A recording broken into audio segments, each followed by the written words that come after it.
Halo teman-teman semuanya, selamat datang di channel Plankton Trader. Pada video kali ini, saya akan membuat video tentang psikologi trading, hal-hal yang berhubungan dengan psikologi trading ya. Dan mari kita mulai. Di sini saya kasih judul 3 faktor yang menjadi penghambat trader untuk profit konsisten. Jadi sebenarnya ada banyak faktor yang mempengaruhi ya. Tetapi kita bahas sedikit demi sedikit saja, dan di sini kita bahas 3 poin ya. Apa saja yang memungkinkan kita menjadi terhambat sebagai trader untuk bisa profit konsisten, ataupun kita sedang mengalami yang namanya stall atau tidak bergerak antara profit dan tidak profit ya. Artinya kita 50-50 ya, tetap di 50%. Kadang kita profit, kadang kita loss, kadang profit lagi, loss lagi, profit. Jadi nggak ada konsistensi ya. Jadi katakanlah contohnya dalam satu minggu, hari pertama sampai hari kelima itu kita profitnya setengah-setengah ya, ataupun 2 hari profit kemudian 3 hari loss, seperti itu. Jadi rasionya belum tercapai, sekitar winning rasionya 75% ataupun 70%, 80% belum tercapai ya. Nah, itu kita harus sadari mungkin saja kita masih terjebak dalam 3 faktor ini. Ataupun kita sebagai trader, kita loss terus-terusan ya. Jadi kita nggak pernah profit, tetapi kita terus trading. Nah, itu mungkin kita masih terjebak dalam 3 faktor ini.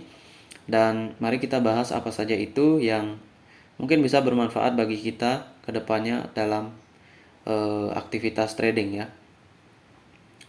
Karena kedepannya sepertinya job ekonomi ya, atau ekonomi yang mengharuskan kita bekerja itu agak sedikit terhalang karena adanya mungkin pandemi dan lain sebagainya yang membatasi pergerakan kita ya. Jadi dengan mengetahui skill trading yang baik, tentunya kita bisa untuk menghasilkan sumber penghasilan baru ya.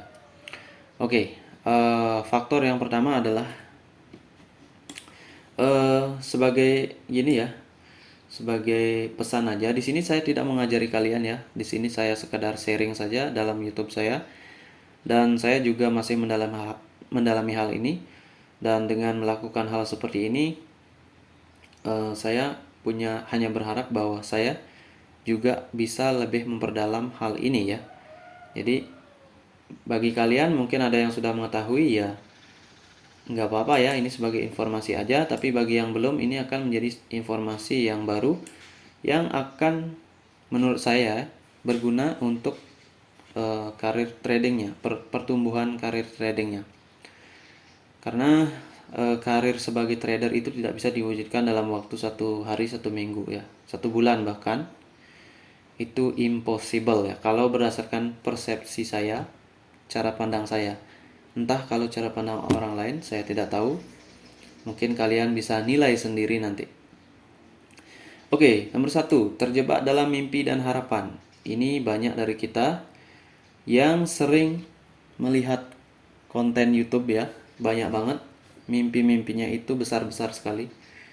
Punya motor mewah, mobil mewah, gaya hidup mewah ya. Ya tentunya semua orang suka ya, termasuk saya juga suka seperti itu. Tapi yang harus kita sadari adalah kita jangan terjebak dalam hal ini. Seperti itu aja ya. Karena untuk mencapai mimpi dan harapan itu yang harus kita sadari adalah perlu proses ya. Nah, ini kadang-kadang yang menjebak kita. Jadi kita hanya melihat hal itu saja, jadi kepada hasil ya. Otak kita selalu berpikir pada hasil itu. Dan kita mengkonfirmasi atau melakukan apa yang mereka suruhkan ya kepada kita, atau apa yang mereka tunjukkan kepada kita. Walau sebenarnya cara itu terlihat agak sedikit impossible ya, atau kita sebenarnya sudah tahu bahwa cara itu kurang bagus ya, atau tidak masuk akal seperti itu. Tetapi karena besarnya mimpi dan harapan itu, jadi hal yang kita anggap impossible itu menjadi possible ya. Nah, kita waspada terjebak dalam mimpi ini. Terjebak dalam mimpi dan harapan. Ketika kita, contohnya, ketika kita melihat video orang, kemudian kita lihat caranya bagaimana dia tunjukkan ya, caranya bagaimana. Walaupun nggak dijelaskan sama kalian ya.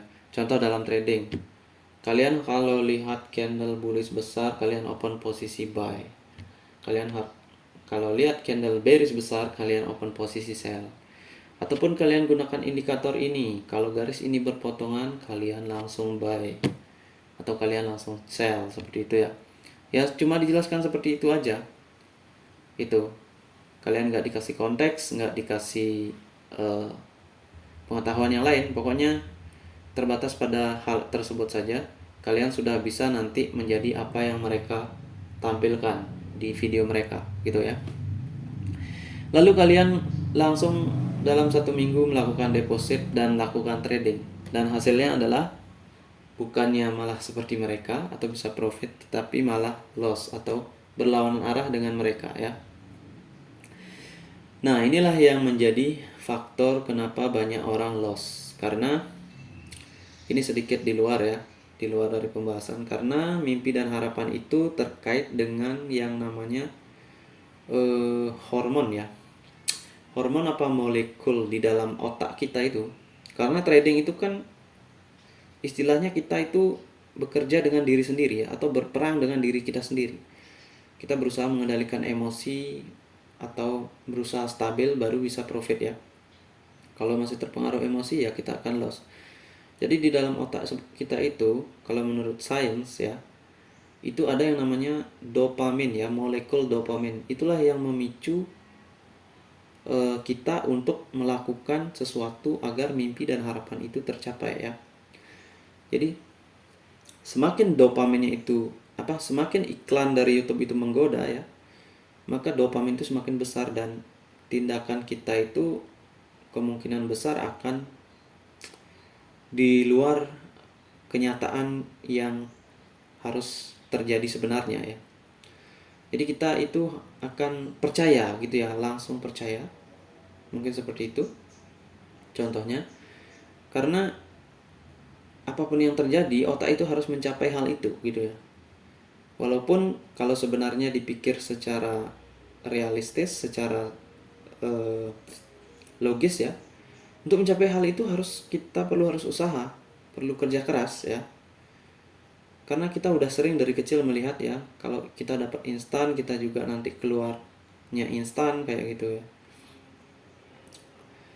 Nah, inilah yang terjadi. Kalian kalau lihat di YouTube ada mobil mewah ditampilkan, gaya hidup, kemudian ada rumah mewah hasil trading ya. Mungkin beberapa ada yang benar ya.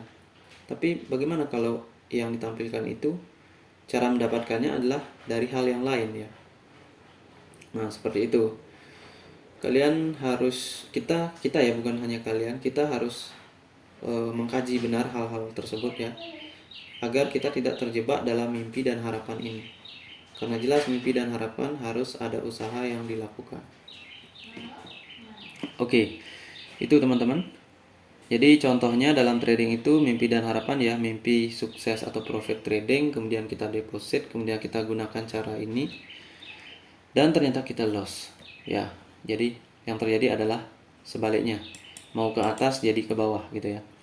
Oke, kemudian yang kedua, tidak punya kesadaran merubah arah, hanya mementingkan tujuan. Ya, sebenarnya ini terkait dengan nomor 1 ya. Jadi yang harus kita sadari itu adalah arah ya.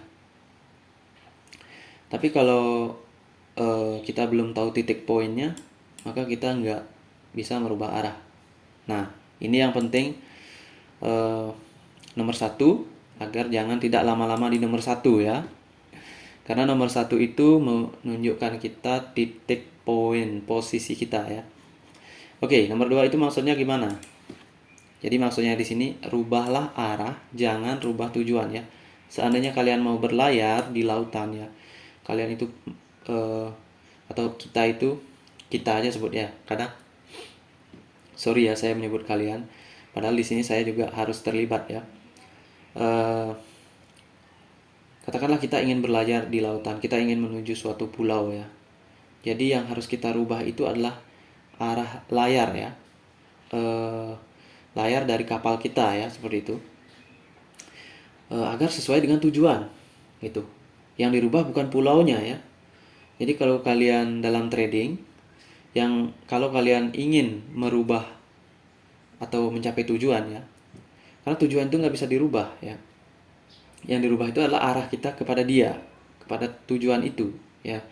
Ibaratkanlah seperti itu, pulau itu nggak bisa digeser seperti itu. Jadi yang dirubah adalah arah dari layar kita ya. Atau tujuan itu nggak bisa dipindahkan langsung ke kita gitu ya, karena terlalu berat mungkin, karena sebuah pulau ya. Jadi yang dirubah adalah nanti kalau dibawa ke kita, kapal kita yang karam ya. Gitu ya, itu lebih identik lagi kepada mimpi dan harapan. Jadi mimpi ini penting ya, tapi yang terpenting adalah bagaimana cara mencapainya. Cara mencapainya adalah kita harus punya arah ke dalam mimpi ini ya, bukan merubah mimpi atau tujuan kita itu, seperti itu ya. Jadi katakanlah posisi kita ada di bawah sini, kemudian mimpi dan harapan atau tujuan ada di atas sini. Oke, tujuan kita profit konsisten, tapi sekarang saya ada di sini. Kenapa saya tahu ada di sini? Karena saya udah lost trading ya.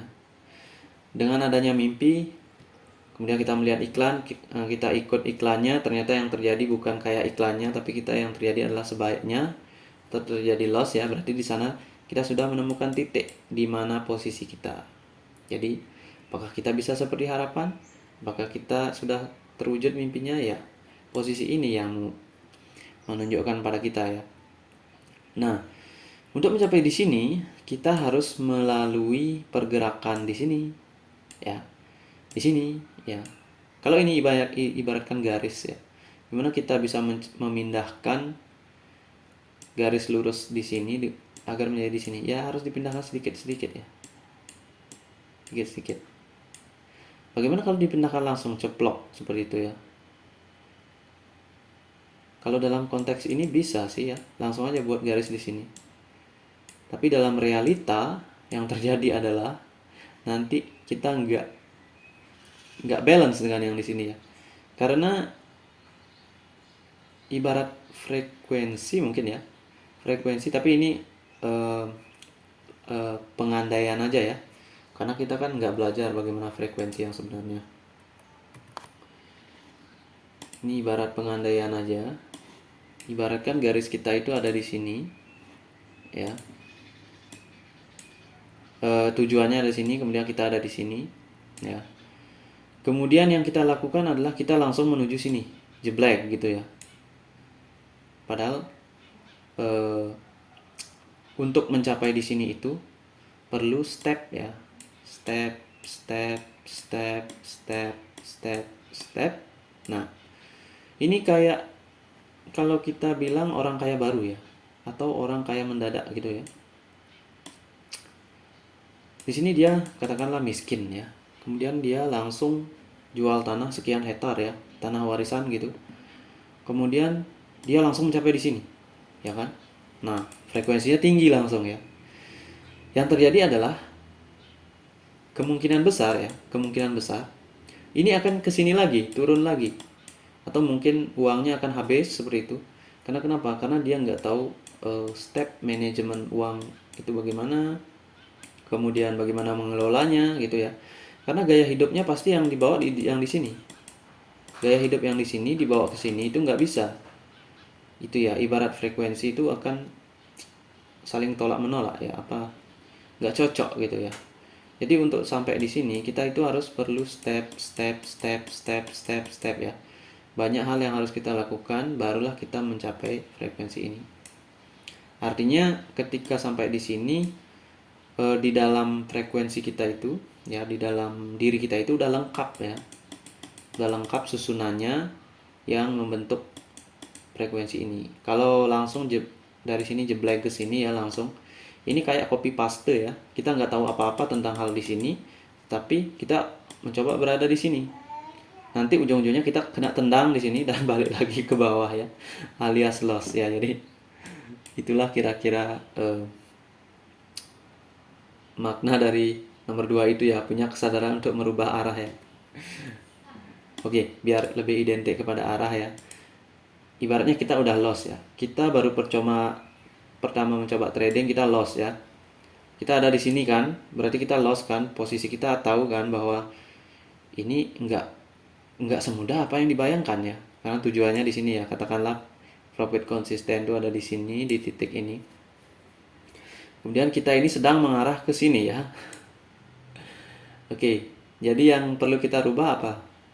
Ini nggak bisa dirubah ya. Tujuannya ini tetap aja di sini ya.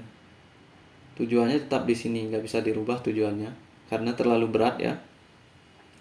Jadi kita yang kesini gitu ya.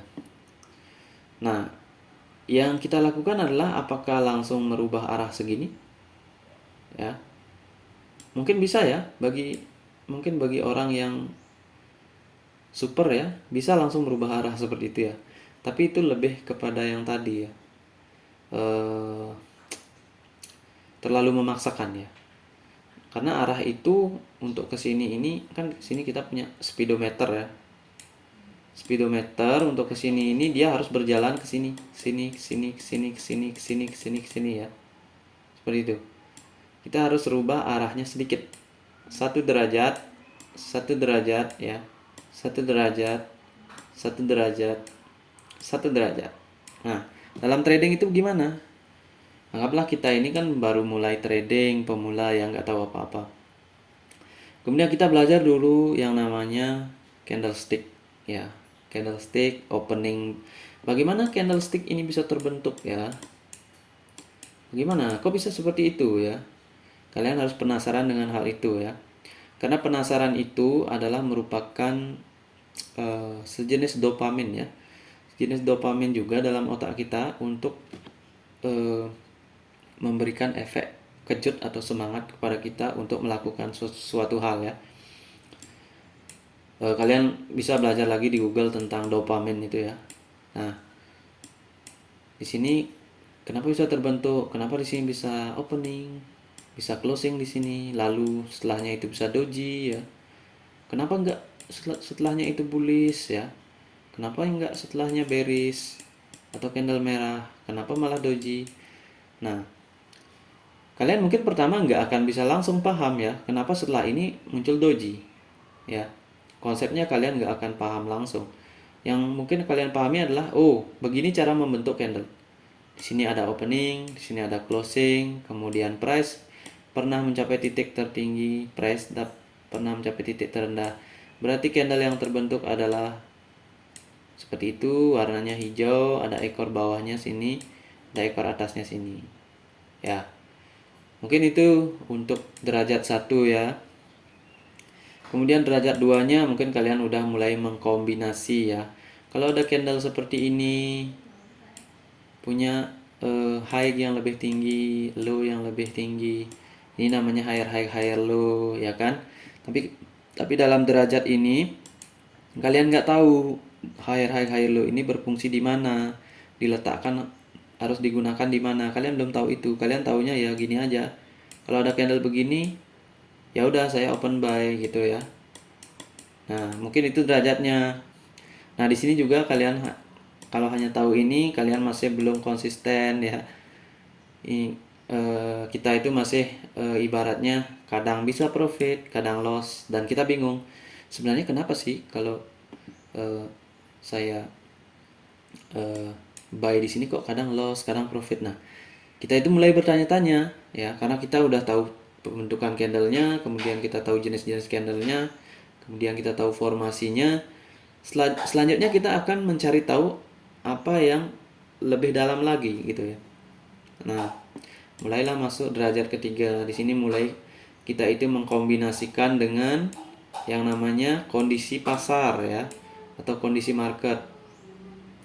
Jika market begini, maka ini nggak bisa digunakan atau peluangnya kecil untuk bisa profit bullish ya, atau peluangnya kecil untuk candle bullish. Kecenderungannya bisa jadi doji ya. Jika marketnya begini strong, maka di sini peluangnya besar untuk profit kalau ada candle seperti ini. Ya, seperti itu ya. Nah, bahkan kalian tahu hal itu pun, kalian masih perlu adaptasi lagi ya. karena nggak bisa langsung, karena setiap market itu berbeda dari menit yang satu dengan menit yang lainnya di hari yang lainnya ya, nggak ada yang sama. Jadi kalian harus benar-benar menerapkan itu. Maka di sini kalian perlu latihan lagi yang agak lama ya, proses lagi, review lagi di mana salahnya, proses lagi, review lagi. Nah, suatu ketika barulah kalian nggak sadar udah sampai di sini. Oh ternyata begitu ya. Oke, mungkin kalian akan perlu melengkapi puzzle yang lain. Tapi kadang-kadang di sini kok saya nggak ngerti, padahal ini udah konsepnya sama semua ya. Tapi kenapa di sini masih bisa loss ya gitu ya? Apa yang krusial? Nah, disinilah kalian akan mengetahui lagi titik-titik krusial di mana kalian tidak boleh melakukan trade, katakanlah seperti itu, dan kalian boleh melakukan trade, gitu ya. Ternyata kita di sini itu profit, analisa kita benar, tapi entry kita nggak bagus ya. Atau memang di sini peluangnya nggak bagus ya, atau 50-50. Jadi kita itu sebaiknya adalah jangan trading ya. Bukannya kita buy ataupun sell, tapi kita jangan melakukan kedua hal itu. Ya, jadi begitu ya. Nah, di sini mulailah terbentuk yang namanya, kalau orang menyebutnya itu namanya wisdom ya, atau kebijakan ya. Kebijakan mungkin seperti itu ya. Bahwa pada market ini saya nggak boleh melakukan trading. Walaupun saya profit, nanti peluang terbentuknya bullish kecil ya. Seperti itu. Jadi di sini itu ibarat kata kita udah bisa menghindari area-area yang kadang-kadang membuat kita profit, kadang-kadang membuat kita loss, dan kita bingung dengan area itu ya. Dengan pengetahuan yang kita sudah dapatkan, kita juga masih bingung dengan area itu. Jadi itulah area yang harus kita hindari ya, karena nggak ada lagi data atau informasi yang bisa kita kaji untuk melengkapi konsep tersebut ya. Atau konsep tersebut kadang-kadang bisa profit, kadang-kadang bisa loss, kadang-kadang doji ya, seperti itu. Jadi area yang harus dihindari ini juga perlu ya. Oke, itulah kira-kira cara kita merubah arah ya, sedikit demi sedikit, step by step, bukan hanya langsung merubah tujuannya. Oke, biasanya kalau ini juga ya, merubah tujuan ini identik dengan teknik kompensasi di dalam trading ya. Karena di balik kompensasi itu ada yang namanya sisi psikologi juga ya. Nah, ini berkaitan dengan hal ini. Misal kalian loss 50 dolar ya. Kemudian kalian menggunakan teknik kompensasi. Maka yang terjadi adalah kalian bisa peluang loss kompensasi kan berarti kalian harus open di sini kalau di binary ya, di atas 50 dolar ya. Mungkin 55 dolar. Kalian punya kesempatan loss dan kesempatan profit juga. Artinya di sini 50-50. Ya. Ini 50-50. Kalau menggunakan teknik kompensasi bagi trader pemula ya. Kalau yang udah tahu begini, biasanya jarang menggunakan kompensasi ya. Kalau pro trader itu jarang menggunakan kompensasi. Dia itu lebih kepada manajemen ya. Boleh menggunakan kompensasi, tapi harus benar dipahami resikonya ya. Kalau di sini misalkan loss bagaimana? Kalian akan loss lebih besar, kita akan loss lebih besar, lebih besar, lebih besar, dan akhirnya nol. Nah, kalau sudah nol berarti tidak bisa trading lagi, ya gitu ya. Jadi kalau kompensasi itu istilahnya lebih kepada mementingkan tujuan ya. Atau kita itu tidak mau merubah arah tapi merubah tujuannya. Padahal kita tahu bahwa kita itu posisinya di sini, tujuannya di sini. Makanya otomatis kita loss di sini karena kita lurus ke sini jalannya ya. Lurus saja kita. Jadi kita nggak pernah sampai di profit, di tujuan. Sementara kita yang pengen kita rubah adalah tujuannya, saya pengen profit, saya pengen profit, saya pengen profit. Ya arahnya nggak dirubah, gimana? Kapalnya nggak dirubah, ya kapalnya lurus aja ya. Anginnya soalnya ke sini, gitu ya. Kalau kita tahu konteks marketnya, anginnya ke sini, ya udah, saya ke sini dulu, mungkin ke sini, baru sampai sini ya. Oke, jadi kira-kira seperti itu ya. Oke, sekarang nomor 3 itu ini juga berhubungan sih sebenarnya. Bertindak 50%. 50% itu artinya setengah ya. dan tidak yakin memberi 100% terhadap apa yang dilakukan.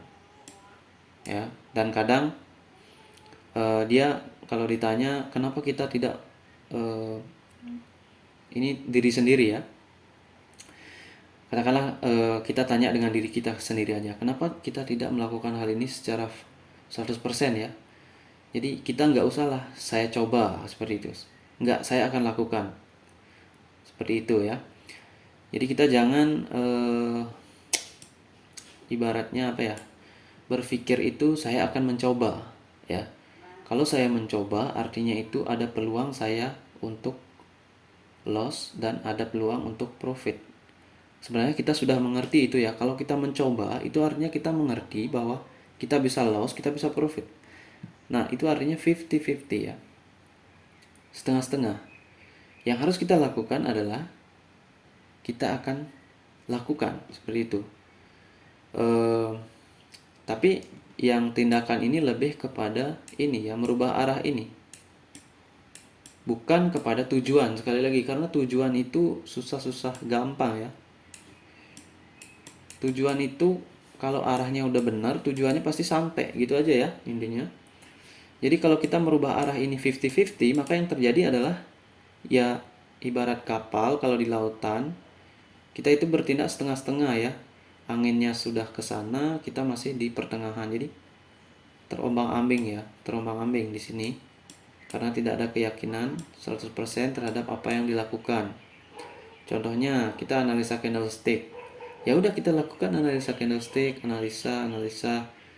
Kita latihan trading, ya udah kita lakukan latihan trading sesuai dengan berapa maksimal latihan tradingnya ya. Jangan juga melakukan trading atau latihan trading secara masif ya, lupa waktu seperti itu juga nggak bagus. Jadi di sini intinya adalah berikanlah 100% ya, berikan makna terhadap apa yang kita lakukan, itu aja sih ya. Kalau sebagai contoh di sini, kalau misalkan kita saya akan latihan trading 1 hari 5 open posisi atau 1 hari 3 open posisi. Nah, dari open posisi itu hari pertama kita loss semuanya ya. Loss 3-3-nya. Katakanlah 3 ya. Loss 3-3-nya berarti kita udah yakin nggak? Kita harus yakin melakukan 3 entry dalam 1 hari. Ya udah. Kita 3 entry kemudian loss, ya udah kita terima ya. Karena itu adalah tindakan katakanlah tindakan terhebat yang kita bisa lakukan untuk entry 3 open posisi ya. Nah, ketika hal itu terjadi kan kita udah loss ya kan. Maka tindakan yang perlu kita lakukan lagi adalah analisis kenapa kita loss. Nah, 3 candle ini harus dianalisis semuanya sampai kita tahu kenapa kita loss. Nah, itulah yang dilakukan berulang.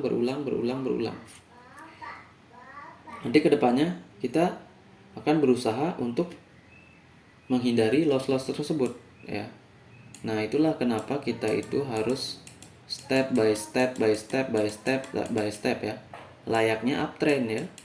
Kalau trader pemula itu, kalau kita pemula ya, itu ranging, kita langsung naik tinggi banget ya, kemudian jatuh dalam banget, naik lagi tinggi banget, jatuh dalam banget ya. Ini doji. Kalau ini bullish candle ya. Itulah, pro trader adalah bullish candle, atau profit konsisten adalah bullish candle atau bearish candle. Dan pemula itu adalah ranging atau doji ya. Kadang-kadang doji bisa ekornya dalam banget. Nah, ini bisa loss dalam banget ya. Oke. Dan banyak alasan ya. Ini kadang-kadang terkait dengan cara kita merubah arah ya. Cara kita mencapai tujuan pasti ada rintangan, dan di otak kita itu biasanya akan ada banyak alasan ya. Alasannya beginilah, kita nggak punya waktu lah, kemudian